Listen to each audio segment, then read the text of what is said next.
বন্ধুরা, এই হচ্ছে জমিদার হেমচন্দ্র কর্তৃক খনন করা একটি পুকুর, যা রানী পুকুর নামেও খ্যাত। 1890 সালে জমিদার হেমচন্দ্র চৌধুরী এই রাজবাড়ি নির্মাণের পর তার স্ত্রী ও 4 কন্যার গোসলের জন্য এই পুকুরটি খনন করেন। শান বাঁধানো এই ঘাটটি এখন প্রায় ধ্বংস হলেও এটি অনেক ইতিহাসের সাক্ষী হয়ে টিকে আছে।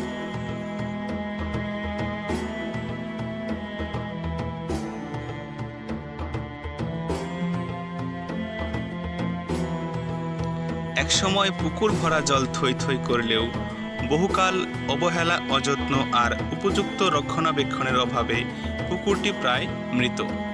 কিন্তু আশার কথা হচ্ছে, কর্তৃপক্ষের সুনজরের ফলে পুকুরটি এখন আবারও পুনর্খনন করা হচ্ছে।